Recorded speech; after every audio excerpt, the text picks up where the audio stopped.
안녕하세요. 따뜻한 감동이 함께하는 공간 파리의 책방입니다. 회복이란 정말 가능한 걸까요? 상처는 언젠가 아문다고들 하지만 그 상처의 모양과 깊이는 아무도 알 수 없습니다.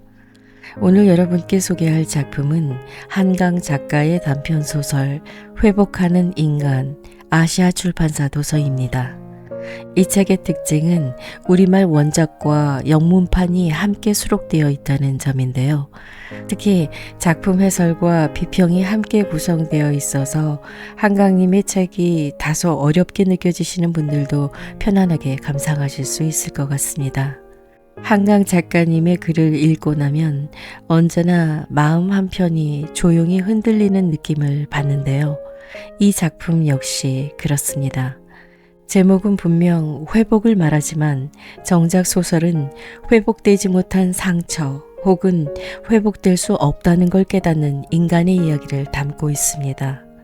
동시에 이 작품은 무엇으로도 잊힐 수 없고 결코 치유될 수 없는 인간 삶의 근원적인 아픔을 그려내고 있는데요. 그 아픔을 껴안고 가는 것만이 우리 삶을 회복시킬 수 있는 방법이라고 말하는 듯 싶습니다. 이야기는 한 여성의 이야기로 시작됩니다. 언니의 장례식을 치르면서 발목을 다치고 뜸을 뜨다가 화상을 입은 그녀. 그녀는 그 상처를 적극적으로 치료하려 하질 않습니다. 마치 육체의 고통이 마음의 고통을 대체해 주기를 바라는 듯 말이죠. 그녀의 몸에 남은 상처는 단지 화상만이 아님을 알 수 있습니다. 언니와의 오랜 단절, 사랑했지만 외면받았던 기억, 그리고 그 관계 속에서 끝내 말하지 못한 감정들, 이 모든 것이 한 점의 화상처럼 그녀 안에 남아 고통이 아닌 존재로서 굳어가게 됩니다. 저는 이 작품을 읽으며 이런 생각이 들었습니다. 회복이란 어쩌면 어떤 것을 그저 지워내는 것이 아니라 우리가 더 이상 되돌릴 수 없는 것들을 받아들이고 그 속에서 의미를 찾아 그것과 함께 살아가는 법을 배우는 과정일지도 모른다고요. 한강 작가는 이 작품을 통해 우리에게 묻습니다. 진정한 회복의 의미란 무엇인가 라고요. 동시에 작가가 말하는 회복의 의미 속에는 살아있으려는 의지와 살아내려는 슬픔이 함께 담겨 있는 듯 싶습니다. 이제부터 조용히 마음을 열고 한강 작가님의 작품 속에 깃든 인간 존재의 본질을 함께 들여다보는 시간을 가지실 텐데요. 여러분의 구독과 좋아요는 좋은 영상을 만들어 나가는데 많은 도움이 될 것 같습니다. 자, 그럼 저와 함께 책 속으로 들어가 보실까요? 당신은 직경 1cm 남짓한 구멍들을 보고 있다. 당신의 부어오른 양쪽 복숭아뼈 아래 정강이에서부터 내려온 인대가 발등으로 막 꺾어지는 자리에 그 구멍들은 뚫려 있다. 왼쪽의 구멍 안으로 보이는 회백색 물질을 가리키며 의사가 말한다. 왜 화상을 입자마자 바로 처치를 안 한 거죠? 오른쪽은 괜찮은데 여기 왼쪽 피부 조직은 좀 심각합니다. 30대 후반의 의사는 고등학생처럼 머리를 바짝 치켜 깎았다. 흰색 진력 가운은 토요일 오후라서인지 붉기 없이 늘어져 있다. 마취하고 도려내는 수술을 해야겠지만 그 전에 조금 두고 보는 게 좋겠습니다. 늦었지만 지금이라도 환경을 잘 만들어주면 조직이 회복될 가능성도 있으니까요.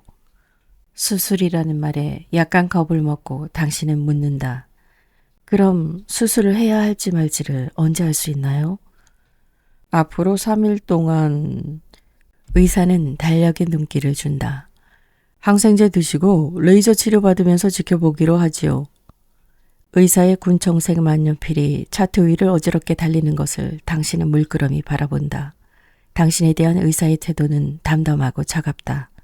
도대체 닷새 전에 화상을 입고도 아무런 조치도 취하지 않다가 세균 감염이 되어 찾아온 환자를 이해하지 못하는 눈치다. 드레싱을 한 부위들이 그대로 노출된 채 당신은 절름절름 진료실을 나온다.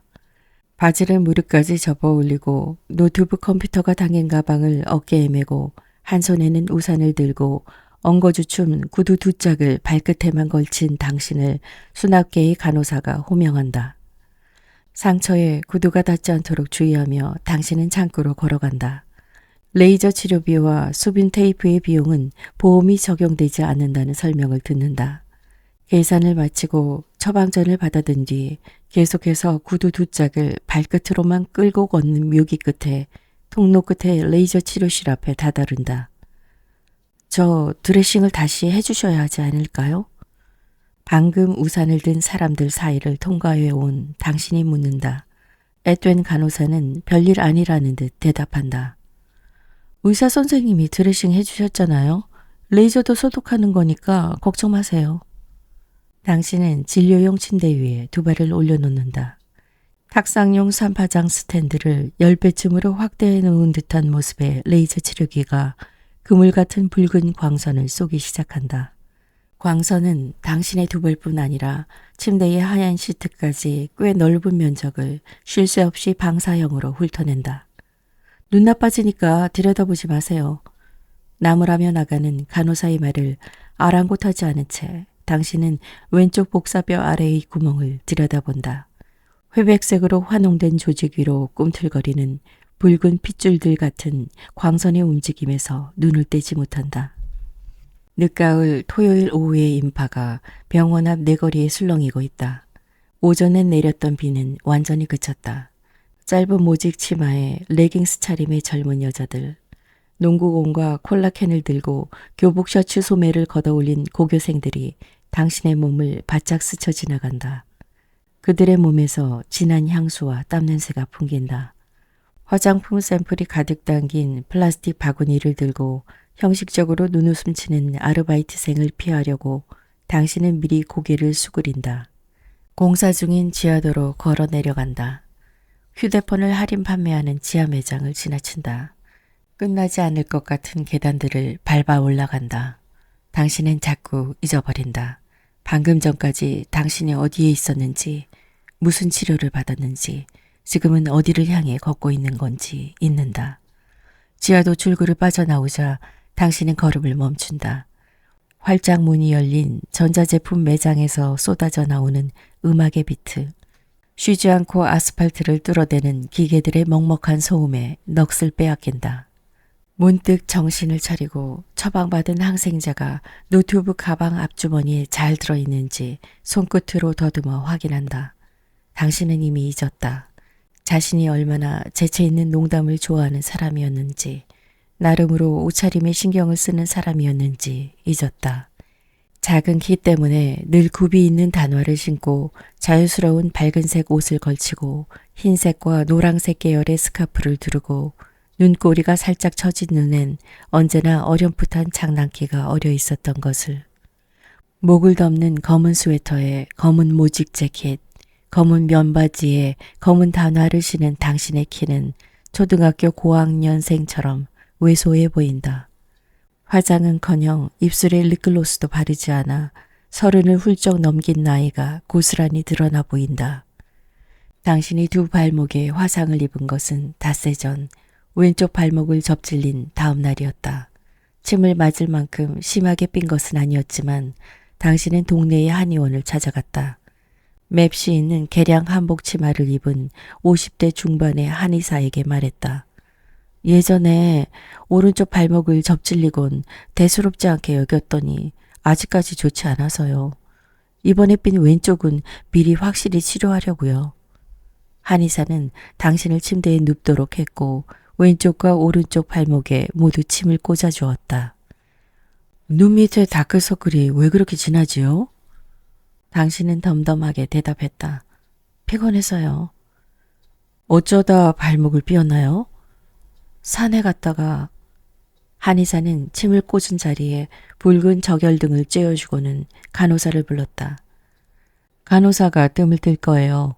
쌀알만큼 쑥을 뭉쳐서 이 자리에 뜨면 만성이 된 통증까지 나아집니다. 한의사는 플러스펜을 꺼내 들고는 당신의 양쪽 복사뼈 아래의 인대에 굵은 점을 찍어 뜸자리를 표시했다. 직접 꿇어서 뜨거워요. 그래도 잠깐이니까 괜찮겠죠? 별다른 의심 없이 당신은 네라고 대답했다. 살갗이 탈 때까지 불붙은 쑥덩이를 얹어두는 뜸을 직접구라고 부른다는 것을 당신은 그날 처음 알았다. 참으려고 했지만 당신은 비명을 질렀다. 상냥한 형리 같은 간호사는 괜찮아요. 금방 끝나요. 하고 당신을 달랬다. 왼쪽 발목까지 살갗이 타는 동안 당신은 계속 소리를 냈고 자신의 목구멍에서 나오는 소리가 당신의 언니의 그것과 똑같이 닮아 있다는 사실을 문득 깨달았다. 무심코 수도꼭지를 덜 잠근 것처럼 소리 없이 끝없이 흐르는 당신의 눈물에 간호사는 당황했다. 당신이 더듬더듬 양말을 신고 구두를 꿰어 신고 카드로 진료비를 계산하고 한의원을 나와 엘리베이터를 향해 걸어갈 때까지도 눈물은 멈추지 않았다. 한의원에 다녀온 다음 날부터 당신은 일에 몰두했다. 예정에 없이 나흘을 쉰 뒤였으므로 일은 몹시 밀려 있었다. 당신은 비몽사몽간에 이를 닦았고 5분 만에 급하게 샤워를 했고 머리를 말릴 틈도 없이 기획회의에 늦지 않기 위해 버스 정류장으로 달려갔다. 언제 메인보드가 날아가 버릴지 모를 2kg짜리 낡은 노트북을 양 어깨에 둘러매고 도서관과 카페를 전전하며 라디오 대본을 썼다. 눈이 떠지지 않을 때마다 커피를 마셨고 뜨겁게 달아오른 휴대폰을 붙들고 게스트를 섭외했고 녹화 시간 내내 스튜디오의 컴퓨터 앞을 떠나지 않으며 방송을 챙겼다. 그러는 사이 왼쪽 발목의 뜸자리에서 수포가 부풀고 양말 속에서 수포가 터지고 그 자리가 세균에 감염돼 빨갛게 부푸는 것을 알아채지 못했다. 상처가 욱신거릴 때면 발목을 삔 자리가 그렇겠거니 생각했다. 토요일 아침 녹음실에서 아픔을 참지 못하고 발등까지 양말을 내려보았을 때에야 당신은 사태가 심각하다는 사실을 깨달았다. 흘긋 상처를 본 다혈질의 PD는 당신에게 자초지종을 물었고 벌어진 입을 다물지 못했다. 정 작가, 왜 나 알만한 사람이 이렇게 무식해? 아무리 작은 화상도 제때 치료 안 하면 무섭다는 거 몰라요? 손 자르고 발 자르는 게 남의 일 같아요? 이제 당신은 버스 정류장의 투명한 아크릴 벽에 기대서 있다. 아크릴 벽에 색색의 활자로 코팅된 인근 성형외과의 광고문을 무심코 읽는다. 사랑하는 사람이면 실반지도 좋으세요? 5캐럿 다이아가 부럽진 않으세요? 새로운 인생의 시작, 그랜드 성형외과. 얼른 이해되지 않아 천천히 다시 읽은 뒤 각각 2개씩 물음표와 느낌표들을 들여다보다 고개를 든다. 몇 번이었더라? 단순한 기억을 되살리려고 당신은 미간을 찌푸린다. 여기서 몇 번 버스를 타야 집으로 가더라? 막상 버스가 나타나면 그 낯익은 번호를 곧 알아볼 수 있을 것이라고 당신은 믿고 있다. 그러나 제각기 다른 번호의 버스들이 연암은 대정차에다 떠나가는 것을 당신은 다만 지켜본다. 이런 일은 처음이다. 모든 번호들이 낯설다. 모든 숫자들이 힘을 합해 당신을 밀어내고 있다. 그제야 당신은 깨닫는다. 지금 부모님의 집으로 가는 게 옳으리라는 마음의 부담 때문에 당신의 원룸으로 데려다 줄 버스 번호를 기억할 수 없는 거라는 사실을. 당신은 알고 있다. 이 주말에 당신은 부모님을 위로하러 가야 한다. 당신이 그들을 애써 위로하지 않는다 해도 남은 자식이 함께 있다는 사실만으로 그들은 위로받을 것이다. 그러나 지금 당신은 그렇게 하지 않으려고 한다. 혼자 있고 싶어 한다. 당신의 언니가 투병하던 마지막 3개월 동안 당신은 그녀를 거의 만나지 못했다. 그녀가 당신을 만나기를 원하지 않았기 때문이다. 물론 그것은 당신과 그녀가 이미 오래전부터 소원한 사이였기 때문이었다. 하나뿐인 친자매였음에도 당신은 그녀의 병세에 대한 모든 소식을 어머니로부터만 전해 들었다. 당신의 언니는 눈에 띄게 후리후리한 키에 뚜렷한 이목구비를 가졌다.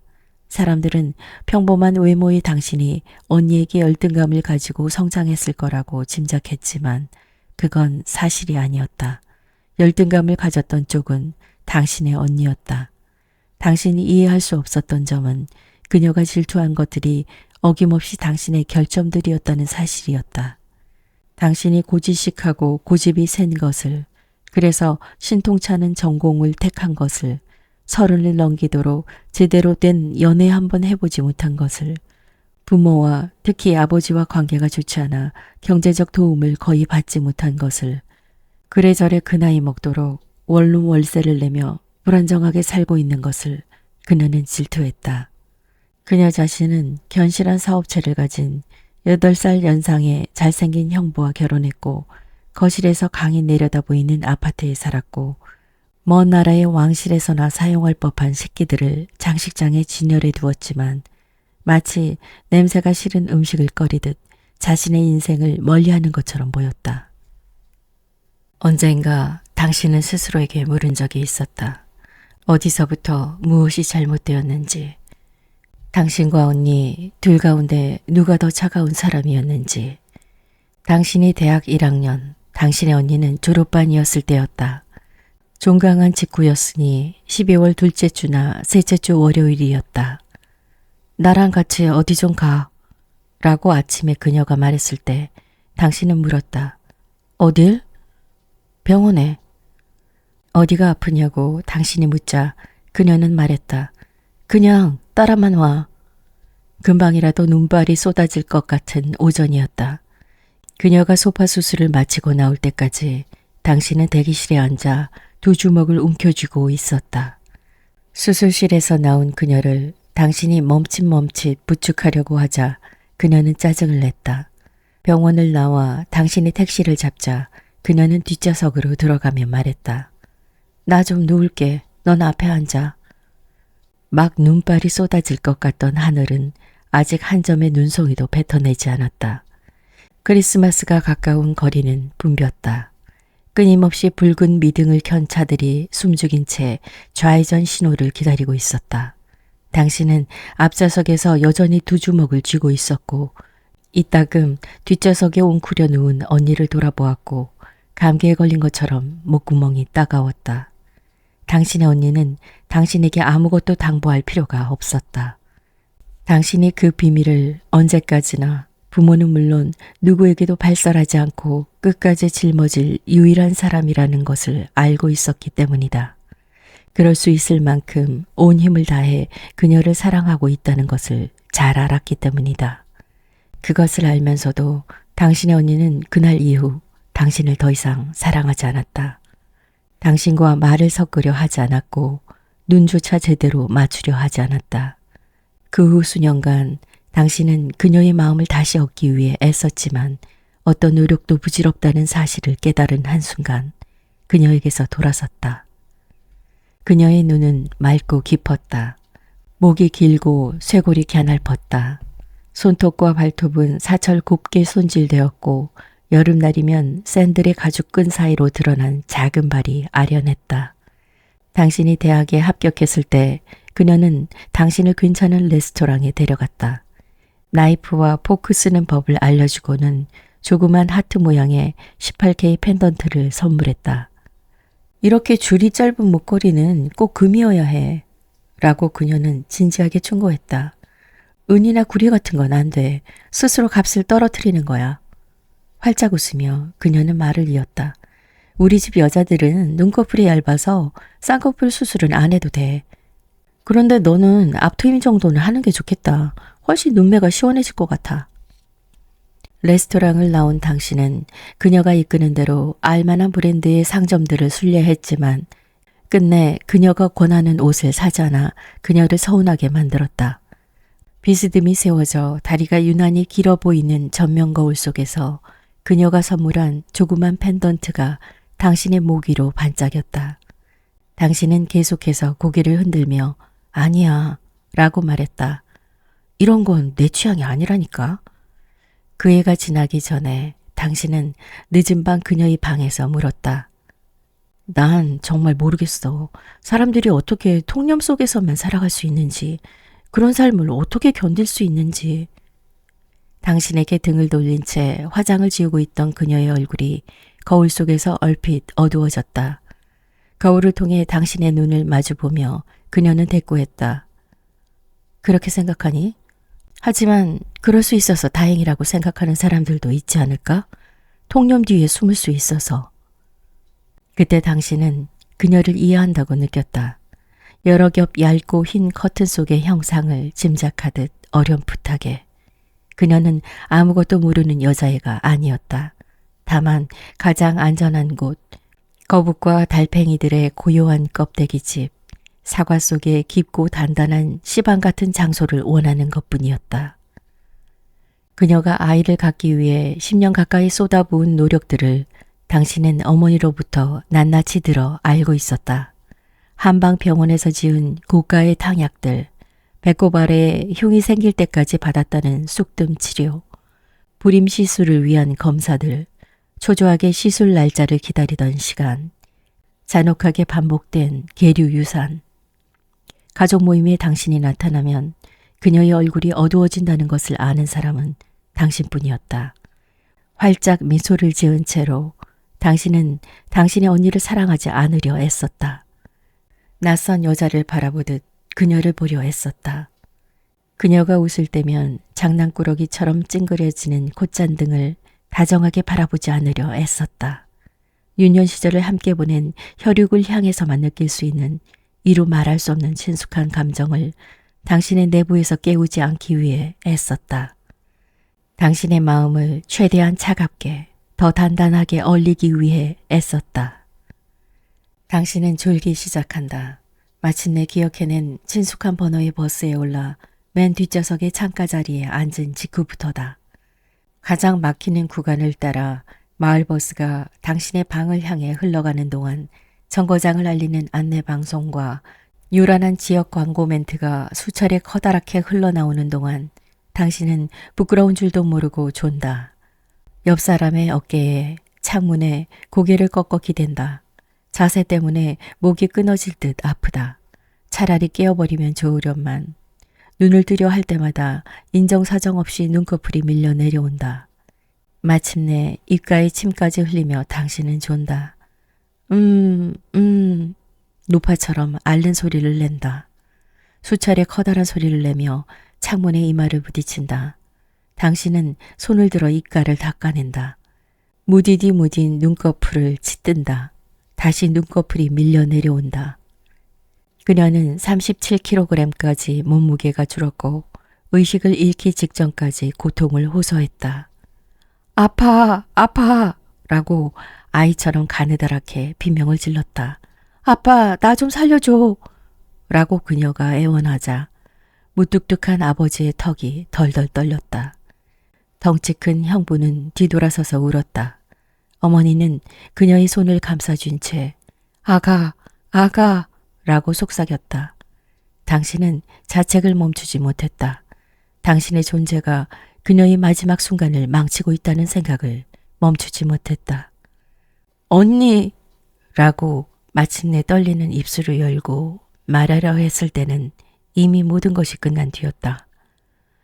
내릴 곳을 훌쩍 지나친 것을 알고 졸다 깬 당신은 허겁지겁 가방을 둘러매고 하차벨을 누른다. 처음 보는 낯선 거리에 내려서자마자 사방을 두리번거린다. 아크릴 벽에 붙은 버스 노선표를 뚫어지게 들여다보고는 새 정거장만 거슬러 걸으면 된다는 사실에 안도한다. 차량도 행인도 많지 않은 거리를 따라 걸음을 옮기는 동안 차츰 몸에서 잠이 가신다. 당신이 내렸어야 할 정거장에 다다랐을 때쯤에는 눈이 완전히 또렷해져 있다.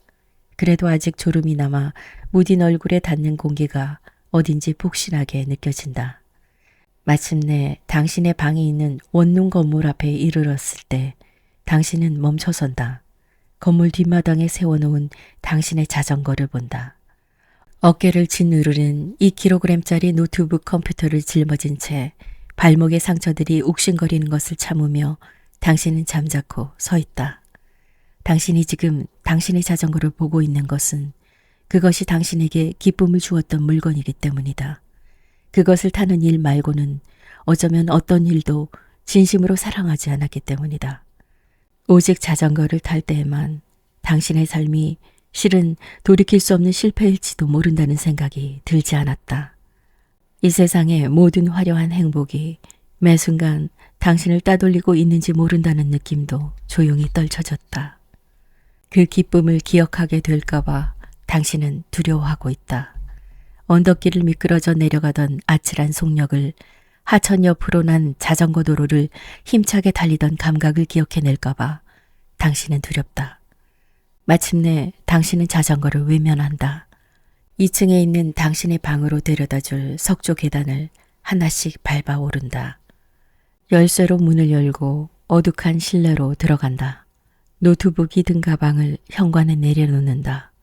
구두를 벗지 않은 채 차가운 장판 바닥에 걸터 앉고는 그대로 길게 몸을 눕힌다.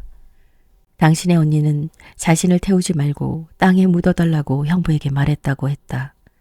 그것이 얼마나 그녀다운 유언인지 당신은 알고 있었다. 어린 시절 죽었던 사람이 관 속에서 되살아나는 허술한 리얼리티 드라마를 텔레비전으로 보며 그녀는 당신에게 소곤소곤 말한 적이 있었다. 세상에 얼마나 다행이니? 화장해버렸음 저 사람 어쩔 뻔했니? 심장이 좋지 않은 당신의 아버지는 연결식만 치른 뒤 고모 내외와 함께 먼저 귀가했고 형부의 부축을 받고 맷자리까지 올라온 어머니는 하관이 끝날 때까지 수차례 흙바닥에 주저앉았다. 어머니를 부축해 내려오다가 당신은 호되게 발목을 삐었고 신음을 삼켰고 그따위의 일을 아무도 알아채지 못하게 했다. 일주일 바닥에 누운 채로 당신은 소리내어 중얼거린다. 이제 일주일이 지났을 뿐이다. 당신의 구두 속에서 회백색 구멍들이 욱신거린다. 불을 넣지 않은 장판이 당신의 등과 어깨에 얼음처럼 차갑다. 그러니까 이제 일주일이 지났을 뿐이다. 이틀이 두 번째로, 이틀이 더 지나 세 번째로 다시 당신이 의사에게 그 상처들을 보여주리라는 것을 당신은 지금 모른다. 하루만 더 지켜보죠. 라고 의사가 말하리라는 것을 모른다. 인대 근육신경이 다 모여있는 곳이라서 가능하면 수술을 하지 않는 게 좋습니다. 당신이 다시 구두를 아코로만 끌고 걷는 묘기를 해 수납을 하리라는 것을, 오후 6시나 지나 야간 진료비가 추가되리라는 것을 당신은 모른다. 붉은 거미줄 같은 레이저 광선이 훑고 지나가는 왼쪽 발목의 구멍을 다시 들여다보리라는 것을 모른다. 죽어있는 회백색의 피부 조직을 보며 드레싱을 할 때 왼쪽은 아팠지만 오른쪽은 오히려 아프지 않았다는 걸 기억하리라는 것을 모른다. 아마 신경이 죽어버린 모양이지. 생각하리라는 것을 모른다. 수술을 하면 이 죽은 부분을 도려내는 거겠지. 가장자리 생살해서 피가 흐르겠지. 그따위 라고 생각하며 당신이 마른 눈을 깜빡이리라는 것을 모른다. 더 추워지기 전에 그 어떤 앞일도 알지 못한 채 당신은 차가운 바닥에 누워 생각한다. 그 전에 꼭 한번 자전거를 탄다면 죄일까? 당신은 천천히 몸을 일으켜 앉는다. 구두를 벗고는 때 묻은 흰 운동화를 신장에서 꺼내 느슨하게 끈을 풀어 신는다. 다시 석조 계단을 밟아 내려가 원룸 건물의 그늘진 마당으로 침착하게 걸음을 옮긴다. 낡은 차양 아래 세워진 자전거의 체인을 푼다. 지난 이태 동안 부지런히 타온 자전거다. 비가 퍼붓는 여름날에도 타고 나가곤 했기 때문에 그때그때 마른 수건으로 닦아주고 비닐을 씌워두었는데도 구석구석 녹슨 데가 있다. 당신은 오른발로 툭툭 쳐서 받침대를 올린 뒤 자전거를 끌고 골목으로 나간다. 당신은 안장에 몸을 싣는다. 페달에 오른발을 얹는다. 왼발 끝으로 땅을 구른다. 비탈진 골목길을 미끄러져 가기 시작한다. 골목의 끝과 1차선 도로가 만나는 곳에 주유소가 있다. 갑자기 튀어나올지 모를 차량을 조심하려고 당신은 속력을 줄인다. 도로변의 인도로 자전거를 몰고 간다. 신호등 앞에서 푸른불이 켜지기를 기다렸다가 횡단보도 건너편에 있는 천변길을 향해 달린다. 급하게 비탈진 진입로에 이르자 페달을 놓고 미끄러져 내려간다. 잎이 다 떨어진 버드나무들이 검고 섬세한 뼈대를 드러낸 채 물가에 물이 지어 서 있다.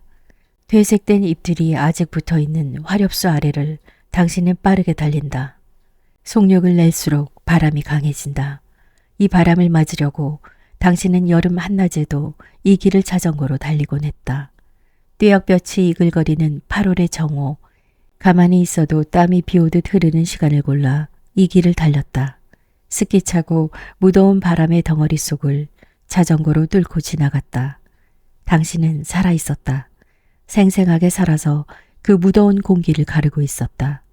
벼랑간 소나기가 쏟아지면 온몸이 흠뻑 젖은 채 가장 가까운 콘크리트 다리를 향해 달렸다. 미친 듯이 아무 까닭도 없이 소리를 지르고 싶은 기쁨을 느꼈다. 그러니까 지난 8월 당신의 언니가 친정의 누구에게도 알리지 않은 채 형부의 차에 실려 병원을 오가고 있었을 때 당신은 그렇게 미칠 듯한 기쁨을 느꼈다.